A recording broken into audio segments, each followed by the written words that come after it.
Assalamu alaikum viewers and welcome to my channel Study Law with Bushra. So we were discussing Contract Act 1872. In today's video we are going to start from section 65 of Contract Act 1872.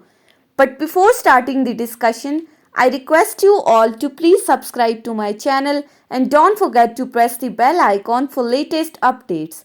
Do share this video with your friends and don't forget to comment your feedback. So let's move towards the discussion. Section 65 of Contract Act 1872. Section 65 क्या कहता है? Obligation of person who has received advantage under void agreement or contract that becomes void. अब section 65 में ये बात की गई है कि जब कोई कॉन्ट्रैक्ट या जब कोई एग्रीमेंट वॉइड हो जाता है तो उस सूरत में पार्टीज के ऊपर क्या ऑब्लिगेशन आती है, पार्टीज की क्या रिस्पॉन्सिबिलिटी है.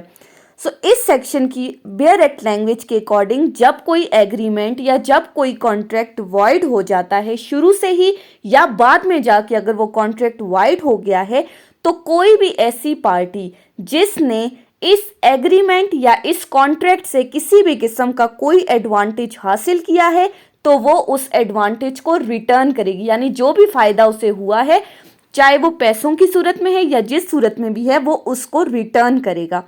एक एग्जाम्पल के थ्रू समझते हैं. फॉर एग्जाम्पल ए एक सिंगर है, उसने बी के साथ कॉन्ट्रैक्ट किया है जिसका थिएटर है. उसने कहा कि मैं हफ्ते में एक दिन तुम्हारे थिएटर पे आकर गाना गाऊंगा और इस कॉन्ट्रैक्ट के ए ने बी से कितने पैसे लिए? उसने 20,000 रुपये लिए. अब हुआ ये कि बी ने महीने में एक हफ्ते में एक बार तो उसके थिएटर में आकर गाना गाया, लेकिन महीने के बाकी 3 हफ्तों में 3 दिन उसने कोई गाना नहीं गाया किसी भी वजह से, चाहे वो बीमार था या कोई भी ऐसी रीज़न थी जिसकी वजह से उसने ये गाना नहीं गाया. तो अब क्या होगा? अब इनके दरमियान कॉन्ट्रैक्ट क्या है? वो वॉइड हो गया है. अब ए ने बी से जो इस काम के 20,000 रुपये लिए थे, अब वो एक दिन गाना गाने के पैसे उसमें से लेकर बाकी जितना भी पैसा उसने लिया था बी से वो उसको रिटर्न करेगा.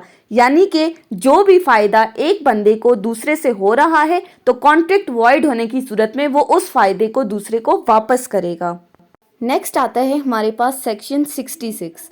सेक्शन 66 डील कर रहा है मोड ऑफ कम्युनिकेटिंग और revoking recession of voidable contract. इस सेक्शन में क्या बताया हुआ है कि अगर हम किसी वॉइडेबल कॉन्ट्रैक्ट को रिवोक करते हैं तो उसका क्या तरीकाकार है.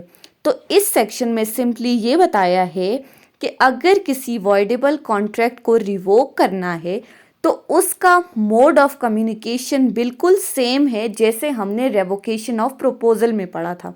अब अगर आपको याद हो तो उस सेक्शन में हमने ये बात की थी कि जब एक पार्टी की तरफ से कम्युनिकेशन दूसरी पार्टी तक पहुंच जाती है किसी भी फॉर्म में, चाहे वो लेटर की फॉर्म में, चाहे वो मोबाइल फ़ोन कॉल की फॉर्म में है, चाहे वो ईमेल की फॉर्म में है, अगर एक पार्टी ने कम्युनिकेट किया दूसरी पार्टी के साथ और दूसरी पार्टी को वो रिसीव हो गया, वो ईमेल या वो मोबाइल कॉल या वो लेटर रिसीव हो गया, तो जैसे ही ये कम्युनिकेशन कंप्लीट हुई तो कॉन्ट्रैक्ट रिवोक हो जाएगा. यानी एक की तरफ से की गई बात जब दूसरे तक पहुंच गई, जब दूसरे के कान में वो बात डल गई तो इसका मतलब है कि वो कॉन्ट्रैक्ट वहीं पे ख़त्म हो गया है. ये सेक्शन 66 में एक्सप्लेन हुआ है. उसके बाद आता है सेक्शन 67. सेक्शन 67 डील कर रहा है effect of neglect of promisee to afford the promisor reasonable facilities for performance. इस सेक्शन में सिंपली ये बात कही गई है कि अगर दो लोगों के दरमियान किसी किस्म का कोई कॉन्ट्रैक्ट हो रहा है, अगर दो लोग आपस में कॉन्ट्रैक्ट कर रहे हैं तो दोनों के लिए ये लाजिम है कि वो अपने राइट्स को कॉन्शियसली फुलफ़िल करें, वो अपनी ड्यूटीज़ अपने राइट्स को परफॉर्म करें और साथ ही साथ दोनों बंदे एक दूसरे को सपोर्ट करें. जिस हद तक वो एक दूसरे को फैसिलिटेट कर सकते हैं वो दूसरे को सपोर्ट दे सकते हैं, वो दोनों एक दूसरे को सपोर्ट देंगे. और अगर उनमें से कोई एक पार्टी नेग्लिजेंटली जानबूझकर या किसी लापरवाही से वो दूसरी पार्टी को फैसिलिटेट नहीं कर रही और अगर इस नेग्लिजेंस की वजह से सेकंड पार्टी ने कोई अपनी ड्यूटी फुलफिल नहीं की या किसी भी डिसेबिलिटी की वजह से वो अपनी ड्यूटी को परफॉर्म नहीं कर सका तो उस बंदे ने इस चीज़ से जितना एडवांटेज लिया होगा उस एडवांटेज को वो दूसरी पार्टी को रिटर्न करेगा। जितना भी बेनिफिट उसको हुआ है दूसरी पार्टी को जो अपने राइट्स को परफॉर्म नहीं कर सका तो वो पहली पार्टी को, पहले बंदे को वो तमाम एडवांटेज रिटर्न करेगा। नेक्स्ट आता है सेक्शन 68। सेक्शन 68 क्या कहता है? Claim for necessary supply to a person incapable of contracting or on his account. ये भी बहुत सिंपल सी सेक्शन है, आपने इसकी टाइटल को देख के कंफ्यूज नहीं होना। इस सेक्शन में सिंपली क्या बात हुई है कि अगर कोई पर्सन डिसेबल है, अगर कोई ऐसा बंदा जो इनकैपेबल है कॉन्ट्रैक्ट परफॉर्म करने से या उसकी इतनी सलाहियत नहीं है कि वो अपनी रोज़मर्रा के काम सरंजाम दे सके, वो नेसेसिटीज़ ऑफ लाइफ को पूरा कर सके, तो कोई भी दूसरा बंदा या फिर उसका गार्डियन, पहली बात तो वो जो उसका वारिस है, जो उसका सरपरस्त गार्डियन है, या उस गार्डियन के अलावा अगर कोई भी दूसरा बंदा उसको सपोर्ट कर रहा है और उसको उसकी लाइफ की नेसेसिटीज दे रहा है, तो जो बंदा डिसेबल है उसकी अगर कोई ऐसी प्रॉपर्टी है जिससे वो गार्डियन या कोई दूसरा बंदा जो उसको सपोर्ट कर रहा था वो अपनी उस पर लगाया गया अपना तमाम खर्च ले सकता है। फॉर एग्जाम्पल हम इसको क्या कह सकते हैं, अब ए और बी दो बंदे हैं, ठीक है। ए ने क्या किया है, बी एक डिसेबल पर्सन है, ए ने बी की तमाम ज़रूरियातें ज़िंदगी पूरी की हैं, उसके ऊपर ख़र्चा किया है, उसको सपोर्ट दी है।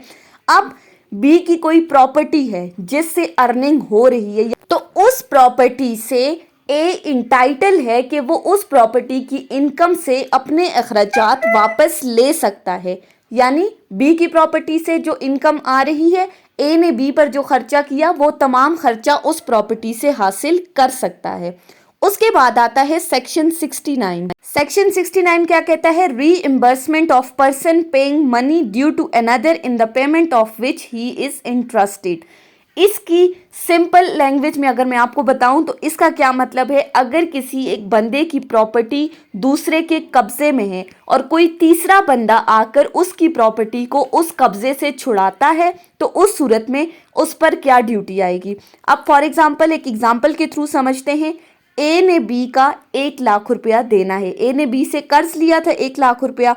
अब बी ने क्या किया है, ए के एक घर है उसको अपने कब्जे में लिया हुआ है किस वक्त तक कि जब मुझे ए मेरा 1 लाख रुपया रिटर्न कर देगा तो मैं ये घर उसको वापस कर दूंगा। लेकिन उस घर की मालियत जो है वो 20 से 25 लाख के दरमियान है। अब बी ने तो उस पर कब्जा किया हुआ है। सी एक तीसरा बंदा आता है, वो बी को ए की बजाय ए की जगह 1 लाख रुपया देता है और उससे ए का घर छुड़वा देता है उसके कब्जे से। यानी कि सी ने ए को बचा लिया, ए के घर को भी बचा लिया। अब सी इंटाइटल्ड है कि उस प्रॉपर्टी में, यानी उस घर से जो इनकम आ रही है, उस घर से जो फ़ायदा मिल रहा है या उसकी प्रॉपर्टी से उसे जो भी फ़ायदा हासिल हो रहा है, सी इंटाइटल है कि वो उस प्रॉपर्टी से अपने वो पैसे वापस ले सकता है। यानी कि वो उसे प्रॉपर्टी रिटर्न करके अपने पैसे उस प्रॉपर्टी के अखराजात में से ले लेगा। नेक्स्ट आता है सेक्शन 70 जो कि डील कर रहा है obligation of person enjoying the benefit of non gratuitous act. इस सेक्शन में क्या बात हुई है कि अगर कोई बंदा किसी दूसरे के लिए कोई लॉफुल एक्ट परफॉर्म कर रहा है या किसी दूसरे बंदे को कोई भी चीज़, कोई भी प्रॉपर्टी दे रहा है, मुफ्त में नहीं दे रहा, ठीक है, वो नॉन ग्रेटिशियसली दे रहा है, उसको तोहफे में या मुफ्त में नहीं दे रहा, और दूसरा बंदा उसकी उस प्रॉपर्टी से बेनिफिट हासिल कर रहा है, तो अगर दूसरा बंदा डिमांड करता है कि मुझे मेरी प्रॉपर्टी वापस की जाए, तो पहले बंदे के लिए ये रिस्पॉन्सिबिलिटी है उस पर कि ये लाजिम हो जाता है कि जितना फ़ायदा उसने उस प्रॉपर्टी से लिया है उसकी वैल्यू वो पहले बंदे को देगा। नेक्स्ट है सेक्शन 71 जो कि डील कर रहा है responsibility of finder of goods.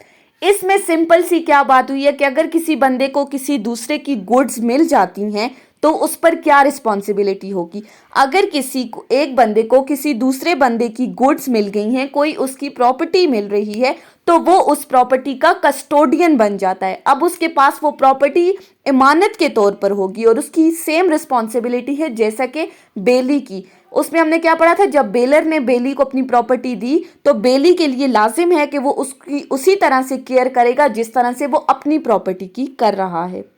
यानी कि अब उस पर भी वही रिस्पॉन्सिबिलिटी आ गई है, वो भी उसकी प्रॉपर्टी की इसी तरह से केयर करेगा जैसा कि वो उसकी अपनी प्रॉपर्टी है। नेक्स्ट आता है हमारे पास सेक्शन 72। सेक्शन 72 क्या कह रहा है, liability of person to whom money is paid और the thing is delivered by mistake और अंडर कॉर्शियन।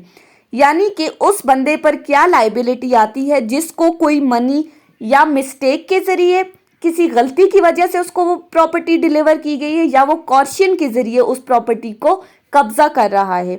तो अगर कोई ऐसा बंदा जिसको बाय मिस्टेक कोई पैसे लाकर दे दिए गए हैं या कोई ऐसी प्रोडक्ट जो उसने कॉर्शियन से ऑब्टेन की, तो उस सूरत में उस पर क्या रिस्पॉन्सिबिलिटी आएगी कि वो रिस्पॉन्सिबल है कि वो उसको उस प्रॉपर्टी को रिटर्न करेगा, या फिर अगर उसने उस प्रोडक्ट में किसी किस्म की कोई डिस्ट्रक्शन हो गई है, वो ख़राब हो गई है या उसका कोई एक हिस्सा ख़राब हो गया, तो वो उसके बदले उस दूसरे बंदे को पैसे देगा, वो रीपे करेगा, उसको पेमेंट देगा।